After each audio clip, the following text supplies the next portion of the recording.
सत्कार मूर्ती म्हणू आपण. गुरुजींना मी विनंती करेन की आपण आपलं मनोगत आणि आम्हाला मार्गदर्शन करावं.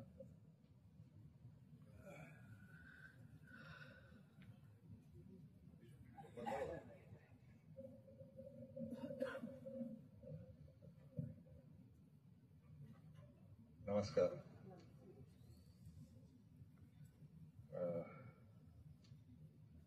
फार हतबल वाटण्याचा दिवस आहे, फार पंगू वाटण्याचा दिवस आहे. आपल्या जिवंतपणे कोणीतरी आपली श्रद्धांजली साजरी करतं असं काहीतरी वाटायला लागलंय. याच्या मागे आम्ही वाढदिवस साजरे केले. मी या पोरांच्या मागे लागूनच वाढदिवस वगैरे साजरे करायला लागलो. आम्ही तशी गावठी माणसं होतो, वाढदिवसाचं काही नसणारी, पण गेली 2-3 वर्ष झाली एक जयंती सोहळा अशा पद्धतीचं काहीतरी. पण आम्ही आपलं खाजगी जमत एकत्र जमायचं, जेवायचं, गप्पा मारायच्या, आडाओडा करायचा, पकडायचं एखाद्याला, त्याला गिऱ्हाईक करून शिव्या घालायच्या वगैरे. शिव्या म्हणजे दर्जेदार भाषेतले ते चालू होतं. फक्त हे असं काहीतरी होईल हे माझ्या आयुष्यात नाही.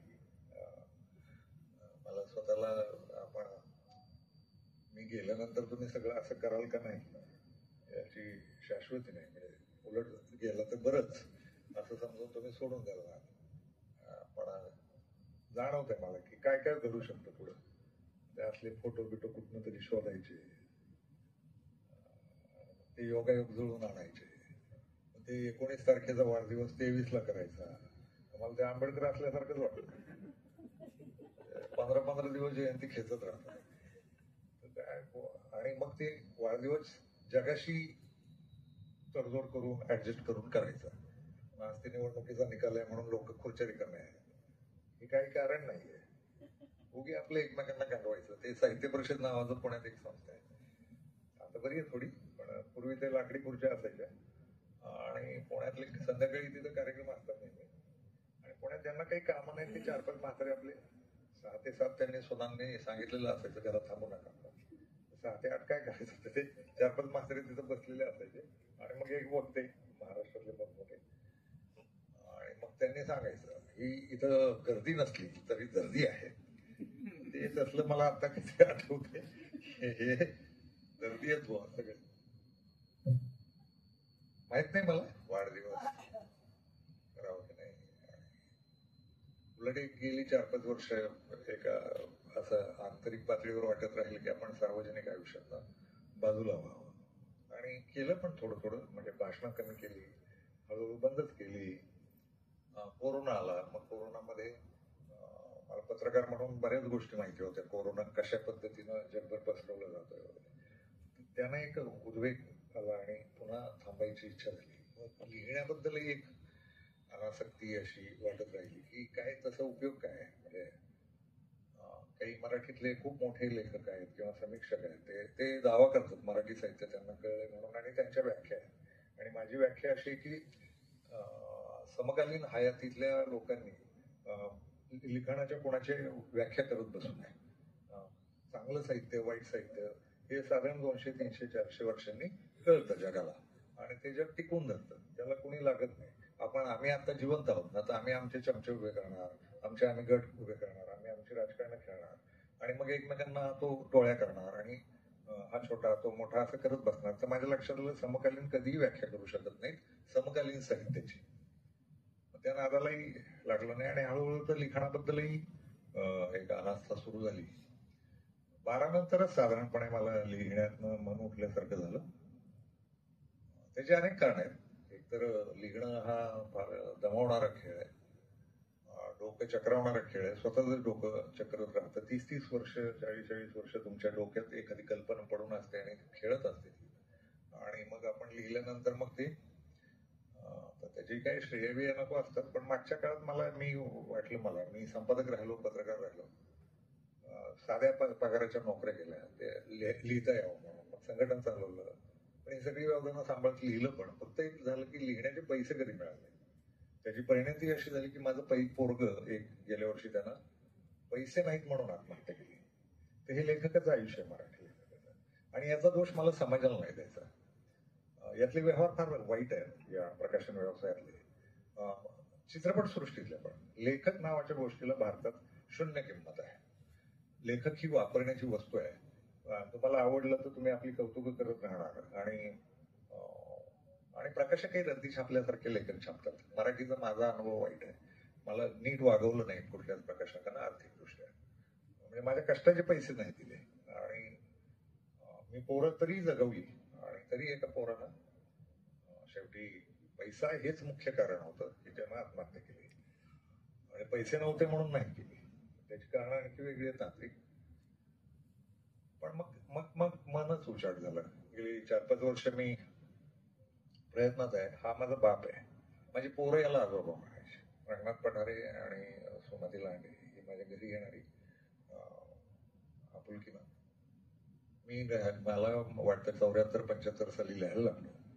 वाचन चालू होतं आणि 78 साली हा माणूस वाचनातनं माझ्या आयुष्यात आला. कुठल्या तरी दिवाळी अंकात. आणि मी जुन्नरला ओतूरला राहिलो होतो. माझी मित्रमंडळी आली वर्गातली. ओतूरमध्ये हे मित्र काय करायचे कोणाच ठाऊक, पण मी माझं वाचत राहायचो. काय बरं मोबाईलवरच बघ तू. माझे वर्गमित्र आले. हल्ली काही विचारू नका बरं. त्यांना माझ्या बऱ्याच भानगडी माहिती. लिहित राहायचो. तुला गॅलरी आठवत असेल ते कोसऱ्यातली, तर तिथं लिहित राहायचो, वाचत राहायचो. खूप लहान वयात ओतूरमध्ये लायब्ररी होती. तिथले जाडे जाडे वाकलेले ग्रंथ कोणीच वाचायचं नाही गावातला. मी जाऊन वाचायचो. ग्रामपंचायतीचा तो ग्रंथपाल असतो ना, तोच यायचा नाही. खरंच नावाचं पूर्व होतं. त्याला धरून आणायचो घरनं. तर त्याला किटकिट वाटायची की कुठे शोधले येतं. आणि त्याला घरून आणून वाचनालय उघडायला लावून मग खंड काही वाचलं होतं. म्हणजे कोसला मी नंतर कोसल्याचं खूप गाजायला लागल्यावर वाचायला घेतलं तेव्हा लक्षात आलं हे वाचलं होतं आपण वयाच्या 12व्या वर्षी. असलं काहीतरी होतं. आणि आपला आपला सूर शोधत राहतो आपण. आपली आपली माती शोधत राहतो. आपले आपले शब्द, आपल्या आपल्या जगण्याच्या कल्पना, संदर्भ असं शोधत राहतो. रंगनाथ पठारे 78 साली माझ्या आयुष्यात आला. आणि मग रंगनाथ पठारे हे कंटिन्यू प्रेम झालं. पुढं प्रत्यक्ष आयुष्यात पण आलं. इथं प्रवरानगरला कुठेतरी कार्यक्रम होता आणि याला कार्यक्रमाला येतो म्हणून मला यायची सवय आहे. आज आला हे तुमचं नशीब आहे. तुमच्या सटवाईनं काही ना काही सोनं, गुलाबजाम, गुलगुले खाल्लेले आहेत. प्रवरानगरला सगळे त्यावेळेचे लेखक, भविष्यात जे मोठे होणारे लेखक आहेत, असं काही भविष्य त्यांनी ठरवलं आणि काही लोकांना बोलवलं. आणि मी पण आलो. तर मला सांगण्यात आलं रंगनाथ पठारे. मी रंगनाथसाठी गेलो होते. आनंद सामंत वगैरे, राजन गवस, आम्ही राहिलो. आणि राजन गवस, मग मी म्हणालो तो रंगनाथ इथंच कुठेतरी राहतो. राजन म्हणाला मित्रच. राजन आणि हे आधीचे ओळखीचे होते. राजन मला एसटीनं घेऊन गेला. मला अजून आठवतं की संध्याकाळात हा मास्तर होता कॉलेजवर, भौतिकशास्त्र शिकवण्याचा मास्तर हा. मग त्याच्या ते कसलं ते काय खेळतात बॉल बास्केटबॉल, त्याच्या मैदानावर, कडक मैदानावर बसलो. हा संध्याकाळ सुंदर. त्यानं मला थोडी माझी चेष्टाही केली. मी मेनकात नोकरीला होतो. अशी ठीक आहे कुठे बरं, मेनका काही वाईट नव्हतं. मी स्वतःच लिहित होतो. माझ्यासारखा लेखक लिहितो मेनकाला म्हटल्यावर. नोकरी होती. आणि तिथून मग जुळलो. मग हे घरी आले तोवर मला मुलं झाली होती काही. अंजिला डेबू थेट याच्या गळ्यात त्याच्या मिशा बिशा, याच्या मिशा अशाच. हा जन्माला आला तेव्हापासून अशाच मिशा. आणि मग ते याला आजोबा म्हणाल थेट. आजोबा म्हटलं त्याच्या माझ्या वयात फार अंतर नाहीये, जसं तुमच्या माझ्या वयात नाही. त्याला आजोबा म्हटल्यानंतर मग हा पोरांनी माझ्यावर लादलेला बाप. मला ते आवडलं. पण याचं खरं कारण मी मराठी साहित्यात फार स्पष्टपणे ज्याच्या लिखाणाच्या खूप दमदारपणे प्रेमात पडतो तो एकमेव माणूस हा आहे. आणि याला मी फार विनंती पुन्हा पुन्हा करत राहिलो की माझ्यासाठी का होईना दरवर्षी एक पुस्तक लिहितो. आणि मनात इच्छा करत राहिलो की आपण गचकल्याशिवाय याला गचकू नये. म्हणजे आपल्या गचकण्याच्या शेवटच्या वर्षी याचं पुस्तक वाचावं आणि मग मरावं, असं इतकं ते. आणि व्हरायटी आहे किंवा दम असणं म्हणतात ना, लिहिण्यात दम असणं किंवा भाषेत दम असणं, हा फार त्या अर्थानं सार्वजनिक व्यक्तिमत्व नाही. मला आश्चर्यच वाटतं. म्हणजे ह्या वर्गात कसा असेल ना, ती 45-50 पोरं बसली आहेत आणि हा फार गंभीर. आणि आम्ही दोघेही तसे वक्ते नाही आहोत. याचे तर पाय थरथरताना पण पाहिले म्हणजे हा बोलून. आणि आणखी एक आहे, खूप खुलं नातं राहिलंय त्याच्या माझ्या. मला याच्यामुळे शिकता आलं की आपल्यापेक्षा 1 वर्षाने मोठा असलेलाही बाप असू शकतो, आपल्यापेक्षा 1 वर्षाने लहान असलेलाही आपला बाप असू शकतो. बाप भाऊ ही मैत्री मित्र ही सगळी नाती जपली पाहिजेत. आणि मी माझ्यातलं ते गेलंच नव्हतं. त्याची सुरुवात हा आहे. रंगनाथ पठारे मला त्या बाप वाटत राहिला. आणि लिहिण्याचं म्हणजे वाचण्याचं जे काही समाधान या माणसाने एकट्यानं ते दिलं. मी बाकीच्या माणसांना लेखकांबद्दल काही शोधत राहिलो, त्यांचे लो फॉल्स असतील, ड्रॉबॅक्स असतील. याचं काय तर मला ते एक अंधभक्तीसारखं झालं. आणि मी रंगनाथ पठारेचा महाराष्ट्रातला एकमेव अंधभक्त आहे. आणि मग गेली 4-5 वर्ष मला असं वाटत राहिलं की रंगनाथ पठारेवर लिहू आपण. रंगनाथ पठारेमुळे मला 2-3 दिवसापूर्वी एक वाक्य सुचलं छान असं. तुम्ही कोणाच्या, दीपेश विचारत होता ना काय वाक्य काय सुचलं, ते हे वाक्य असं आहे की कोणाच्या तुम्ही प्रेमात पडलेले असाल ना तर लिहू नाही शकत. तुम्ही तुडुंब प्रेम करत असाल एखाद्या विषयावर किंवा व्यक्तीवर तर तुम्ही त्या विषयाचं लिहू शकत नाही. तुम्ही घाल पडला किंवा गडबडला. पण दुसरी एक बाजू आहे याला, याच्याच विरोधाभासी एक वाक्य आहे की कुठल्याही विषयावर किंवा व्यक्तीवर लिहायचं असेल ना तर पुन्हा तुडुंब प्रेमच करावं लागतं तरच ती व्यक्ती करते. तर त्याच्या बाबतीत माझी गोची ती झाली. मग मी लिहिलं त्याच्यावर. म्हणजे मग माझं ते मध्ये मी एन्झायटीला गेलो, लिहिलं पण त्याच्यावर काही पानं लिहून ठेवली, 150-200 पानं लिहिली. आणि मग मी म्हणालो पुनर्लेखन. मग दरम्यान डेबूची घटना घडली. डेबूच्या घटनेनंतर डेबू जाण्याआधी महिनाभर मला वाटलं आता परत लिहू आपण. मी बार्शीला गेलो होतो आणि बार्शीत मला वाटलं आपल्याला तो जो जुना नशा आहे, जुनी उर्मी आहे ती सापडली आणि लिहू आपण. पण डेबू गेलाच महिनाभरात. आणि मग पुन्हा एकदा तो रंग गेला. आणि ज्या पोरांसाठी मी जगलो त्यातल्या एका पोरांना दगाबाजी करून काय गनिमी काव्यानं पलायन केलं. आपल्या मराठ्यांचं वैशिष्ट्य आहे ना, झाडाला बांधून ठेवलं तरी पळून, झाडासह पळून जाण्याचं वैशिष्ट्य आहे. आपली वर्ण माहिती. तसं झालं माझ्या पोराचं आणि तो पळून गेला. आणि मग मी कबूल करायला हरकत नाही, उलमडलो मनातनं. लोकांना दिसलं की दुसऱ्या दिवशी पण गुरुजी कामाला लागले. काम बिम नव्हतं, भूमिका वठवत गेली. 2012 पासून मी भूमिका वठवत राहिलो. आणि मग मी असा झालो मोकळा, चिडचिड आहे, वाटेल ते असं काहीतरी झालं. 12 नंतर पोरग गेल्यानंतर चिडचिड संपली. पण हे नको वाटायला लागलं. म्हणजे हे गांडीभोवती आरती वळून घेणं असल्या प्रयोगात ते म्हणजे बोलत होते इथं लोक, तेव्हा गांडीला चटके बसत होते माझ्या की काय आपल्या श्रद्धांजलीची भाषणं चालू आहेत का काय. आणि मी संतोषला म्हणावं पण किती थांबवा नाही. मला वाटलं सगळे भाषणाचा नंबर लागणार नाही म्हणूनच आलेत. एवढेशेच लोक आलेत आणि सगळ्यांना संधी सांगली आणि सांगितलंय गंडवलंय तुम्हाला प्रत्येकाला भाषणाची संधी आहे, त्यामुळे तुम्ही यात म्हणून आवर्जून लांबणं आले. मग मध्ये 1-2 महिन्यापूर्वी रंगनाथचं लिखाण मी पुनर्लेखन करायला घेतलं. ती जाहीर कबुली देतो. आमच्याकडे एक चिक्या नावाचं मांजर आहे. माझ्या कॉटवर पॅड पडलेलं आहे असतं. रंगनाथ पठारेवर जे काही लिहून ठेवलेलं होतं माझ्या चिक्याला काही आवडलं नाही. ते पुढच्या नाक्या घासतात ना. तो चिक्या एवढा गोड आहे.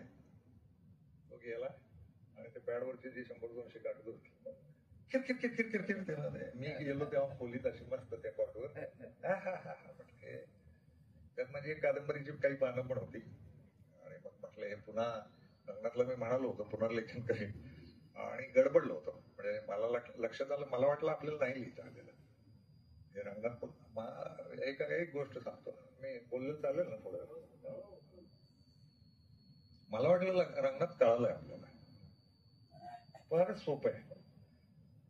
तसं नाही झालं. मी जेव्हा लिहायला घेतलं तेव्हा पहिली गोष्ट म्हणजे ती एक चूक मुख्य घडली, ती अशी की मी आणि रंगनाथ असं लिहायला लागलो. मला नुसता रंगनाथच लिहिता येईल.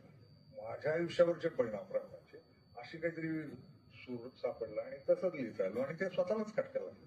हे पुन्हा तेच आहे आरती ओळखून घेणं रंगनाथच्या निमित्तानं असं ते झालं ते.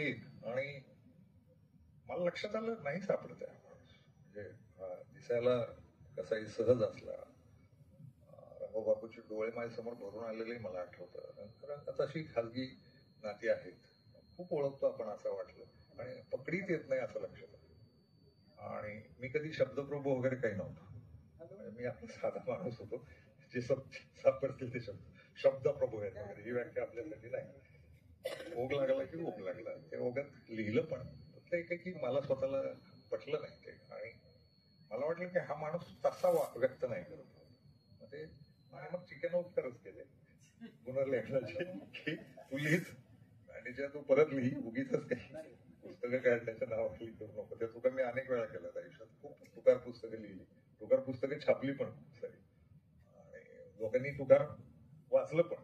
मी खूप तुकार कथा लिहिल्या, त्या पण वाचल्या. आणि एकदा तर सुमती आजीला मी म्हणालो पण होतो, आठवतं का त्याची की आपण तुकार राजन खान, माझ्या तुकार कथा राजन खान साहित्य परिषदेच्या बस स्टॉपवर सुमतीबाई एवढी हादरलेली होती ना, हे असलं काही करणार नाही म्हणाले. आम्ही तिघच होतो, हे असलं नाही करणार. पण एक बनेल प्रकाशक सापडला मला, तो म्हणाला काढू आपण 4 खंड राजन खान, माझ्या तुकार कथा खाली राजन खान.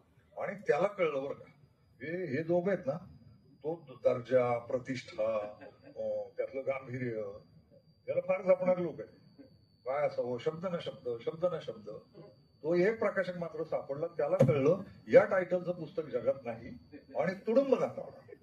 बाकीच्या 1000च्या आवृत्ती खपायला 20-20 वर्ष जात असतील, हे पहिल्या महिन्यात संपणार.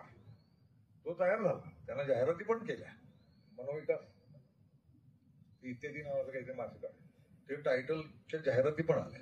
फक्त झालं असं की थोडे पैशाच्या व्यवहारात गडबड केली त्यांनी आणि मी म्हणाला नाही काढणार. ती टुकार पुस्तकं अजून पडली ना, आहे का तुमची प्रकाशक म्हणून तयारी?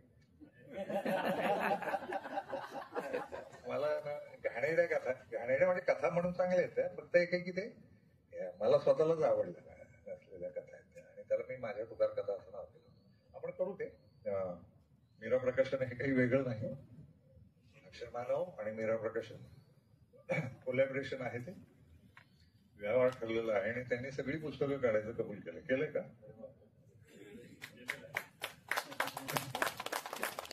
तर काढू, नवी पुस्तकं पण काढू, आधी जुनी काढून घेऊ सगळी, कारण ती बाजारात नाहीये आणि ती येत राहणं गरजेचं आहे. मला माहित नाही काय लायकी होणार, आपण बघू. अजून एक 100 वर्षांनी मी गचकल्यानंतर बघू की पुस्तकं लेखक राजन खान म्हणून जिवंत आहे का. राहिला तर राहील, काही 1-2 तत्वज्ञान असतात ती टिकून राहतात त्या लेखकाची. मला माहित नाही आपण काही नवीन दिलं. मला नवीन दिलं असं कधीच वाटत नाही. माझ्या एका कथा संग्रहाचं नाव तत्रयुग आहे. या जगात नवं काही घडत नाही, रिपीट घडत राहतं. या अर्थातच आहे ते, पण भाषा असते, त्या त्या काळाची पिढीचे संदर्भ असतात. मग त्याच्यासह पुस्तकं राहतील का नाही हे 100 वर्षांनी तपासून पाहू. आता ती पुस्तकं खपवायची जबाबदारी माझी आहे आणि मी पहिल्यांदा ठरवलं मराठी प्रकाशन व्यवसायात पुस्तकं स्वस्तातली काढू, पण डिस्काउंट देणार नाही. हा मात्र निर्णय फार महत्वाचा आहे. 1000ची आवृत्ती काढणार असू तर 1000 लोक काढू, त्यांच्या गळ्यात पुस्तकं मागू. 1000 लोक अवघड नाहीत ना आपल्याला, एवढे तर ओळखीचे आहेत ना. मग काय एका खिशातनं 300 रुपये काढायचे, झाले 1000 लोकांच्या मागे लागू. इतकं साधं गणित आहे. फक्त एक आहे, फारच निर्लज्जपणे ते सांगावं लागेल की डिस्काउंट मिळणार नाही, घ्यायचं असलं तर घ्या, नाही तर पुढं व्हा. तो जो मराठी वाण आहे आपला, तसं वागू. आणि कारण डिस्काउंट काही नाही परवडत आहे, प्रकाशकांना नाही परवडत, ते विक्रेत्यांना चालतं धंदा. आजच्या राजकारणाची जशी दलालीकरण झालंय तसं मराठी साहित्याचंही दलालीकरण झालंय, चित्रपट सृष्टीचंही दलालीकरण झालंय. दलाल फुगत राहतात, ओरिजिनल निर्माता आणि ओरिजिनल ग्राहक हा मरतो आणि मधला दलाल फुगतो असं दिसतंय. प्रकाशक आणि लेखक कधी उजरत नाही, दलाल मात्र फुगलेले असतात. तर माझं काही तक्रार नाही दलालीबद्दल, त्यांनी करत राहावी. फक्त एक की मला वाटतं राजन खान वाचायचं असेल तर ते अटी लावू की डिस्काउंट नावाची गोष्ट कृपया मागू नका. महाराष्ट्रभर याची जाहिरात करतो, आम्ही कसलाही डिस्काउंट देत नाही. घ्यायचं असलं तर घ्या, नाही तर तुमची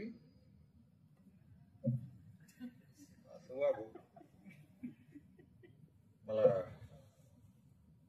कुटुंब म्हणून तुम्हा लोकांचं कौतुक करायचं, एवढ्या कमी संख्येनं आलं तुम्ही लोक, त्यामुळे मला अजूनही जाणीव आहे की आपण खूप जगलं पाहिजे आणि खूप वाढदिवस साजरे केले पाहिजेत. पण कुठल्या तरी एका वाढदिवसाला गर्दी होईल असं गृहीत धरून हा हॉल भरला असता तरी आम्हाला बरं वाटलं असतं. आणि रंगनाथ पठारेवर माझं काय इम्प्रेशन पडलं असेल असं मला सकाळपासून वाटतंय.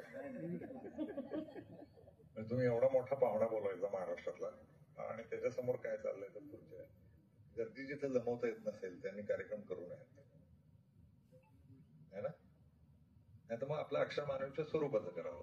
खुर्च्या मांडायच्या. रंगनाथ पठारे खूप संमेलनांना आलेले. रंगनाथ पठारे माझ्यासाठी फिरले महाराष्ट्र, कार्यशाळा घेतल्या आपण. तो खरंच बाप आहे, म्हणजे त्याचा खूप आधार वाटत राहिला.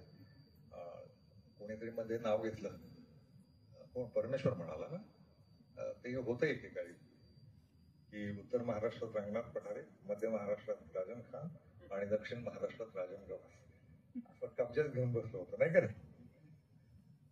3 R's, RRR असं ते होतं. आणि आपली आपली शैली होती, आपलं आपलं प्रकार होते लिहिण्याचे. त्या दोघांच्या दृष्टीनं मी लेखक होतो की नाही मला नाही माहिती. माझ्या दृष्टीनं हा तरी निश्चितच लेखक होता, म्हणजे मला देणारा आणि व्हरायटी देणारा. यांना हाताळलेले विषय हे कोणी हाताळलेले नाही. त्याची भाषा जर तुम्ही वाचली ना, हैराण व्हायला होतं. याची स्वतःची एक सकस भाषा आहे, त्यानं घडवलेली भाषा आहे, ती घडली आहे आणि तो मूळचा इथलंच आहे. पारण्यात म्हटलं तर लक्षात येतं हे जे इथलं कसदार आहे ना, उन्हात तापणार ते घेऊन हा उठला आहे. ती भाषा त्याच्या याच्यात येते आणि वावरलाय खूप मोठं वर्तुळ, राष्ट्रीय पातळीवर वावरलाय महाराष्ट्रात आणि खूप मोठं मित्र वर्तुळ आहे. त्याची एक गंमत सांगायची म्हणजे हा माझे इतका भडाभडा बोलत नाही, हा फारसं बोलत नाही, निरीक्षण करत असतो. आणि मग तुम्ही रंगनाथ पठारे काय आहे हे ओळखायचं असेल तर त्याची पुस्तकं वाचली पाहिजेत. रंगनाथ पठारे हा एवढा कठोर, गंभीर, कसदार माणूस आहे, हे त्याच्या लिखाणात कळतं. इथं मिशनचं इम्प्रेशन पडत असलं तरी स्टेजवर आल्यानंतर रंगनाथ पठारे. तू होती का तेजुताई कधी रंगनाथ पठारे भरतनाट्यमध्ये मंदिरमध्ये त्यावेळेस नव्हते? तो कबूल करत होता की मला बोलता येत नाही. तर खरंच आहे, आम्हाला बोलता येत नाही, हे असली ठिगळं लावून लावून बोलणार आम्ही आणि मेंदूला ताण देणार. कुठला मुद्दा राहिला, आताही मला जायची इच्छा आहे तिकडे, पण काही राहून गेलंय का काय असं होऊ नये, कारण पुन्हा संधी नाही. तिकडे एकदा गेल्यावर पुन्हा अपमान नको अध्यक्षांचं भाषण झाल्यावर. तर ते अजून मी ताण देतो की काय राहिलंय का आपलं. बरं, भाषणाला एकदा बोलवलं ना की टाळकच कामाला लागतं. म्हणजे मला माहिती आहे त्याचं मेंदूची अवस्था काय झाली आहे. आपण हे बोलू, ते बोलू, ते बोलू, फक्त एवढाच कॉन्फिडन्स आलाय. पूर्वी मी पण वाया घेऊन जायचो, तोही कशी टिपणं काढायचं पुन्हाच ठाऊक. आता आम्ही इतके बनचुके झालेलो आहोत वय झाल्यामुळे, आता तो इथं टिपणं काढत बसलाय. तर हे पक्क्या राजकीय नेत्याचं लक्षण आहे. साहित्यातला तो नेताच आहे आमचा. मी पण तसंच आहे, मी तर काहीच तयार केलं नाही, आपलाच कार्यक्रम आहे आणि मग काय बोलू ते बोलू आणि पुन्हा तुम्ही गुरुजी बिरजी म्हणून लाल करतात, त्याचा गैरफायदा घेऊ असं वाटलं. तुमचे आभार नाही मानणार, माझं कुटुंबीय आहात आणि ते अक्षर मानव नावानं कुटुंब चालणार की नाही मला नाही माहिती, पण मी माणसं जोडत राहिलो राज्यभर, देशभर, जगभर. त्यातले कुटुंबीय आहात. मला आपलं आणि परक माझ्यातही आहे, मला ते कळतं. मग कोण चांगली माणसं आहेत, कोण वाईट माणसं आहेत. तर माझा निकष एक राहिला की तो माणूस सरळ मार्गी आहे का, तर तो आपल्या आयुष्यात राहील. एवढा एक निकष होता. कदाचित वाईट असेल त्यामुळे लोक पण कमी आले आयुष्यात, टिकली आयुष्यात. आली लोक खूप रोजच येतात, पण सरळ मार्गी माणसं छान वाटतात, निर्मळ माणसं छान वाटतात आणि असंच राहिलो. थोडा कडक, चिडचिड्या, तसं राहिलो. परत काय भाषण ऐकताना निघून गेला का? बसलाय का? माझा नंदू घोर नावाचा ओतूरचा मित्र आलाय, आम्ही एकत्र एका वर्गात होतो. भरत आहे आणि भानुदास आहे. भानुदास ना, रोहिदास, असे 3 जण आले. फक्त तुम्ही जेवा, आता थोड्या वेळानं जेवण आहे. हा जेवायला झालाय, तुम्ही जेवा करून आणि निघायचं परत बरं काय. उगी इथं तोंडबिंड उचकायचं नाही. माझी आई समोर बसली आहे, ताईची आई आहे. मला नको असताना सांभाळलेली पोरं असतात ना, तसं तिच्या बाबतीत आहे. तिनं मला नको असतानाही पोरग सांभाळलं, तसं तिनं वाढवलं, जगवलं. तेजुताईनं सांभाळलं, तिनं आधार दिला खूप. माझ्या सगळ्या प्रत्येक कोलमडण्याच्या वेळी तेजुताई मला वाटायचं ही कमकुवत आहे, भावनाशील आहे आणि हिला काही अक्कल नाही असं आपल्या सगळ्यांबद्दल वाटतं ना, आपण स्वतःबद्दल सोडून. पण तिनं प्रचंड ताकद दाखवून सगळं सांभाळ सांभाळलं, आयुष्य सांभाळलं माझ्यासारखा माणूस सांभाळला, त्याचे आर्थिक व्यवहार सांभाळले, त्याचं जगणं सांभाळलं, त्याचं औषध पाणी सांभाळलं, काही म्हणजे आणि सहन केलं मला. आणि हे काही ते पुरुषी कौतुकानं नाही बोलत आहे, मला ह्युमन माणूस म्हणूनच माझा स्वभाव मला माहिती आहे. तो चित्रविचित्र आहे. मी सलग स्थिर नाही दिसत कधीच. कधी असं थरथर वाटतं आणि पुढची माणसं घाबरतात. तर मला न घाबरता आयुष्यभर टिकून राहिली, तेलुताई राहिली,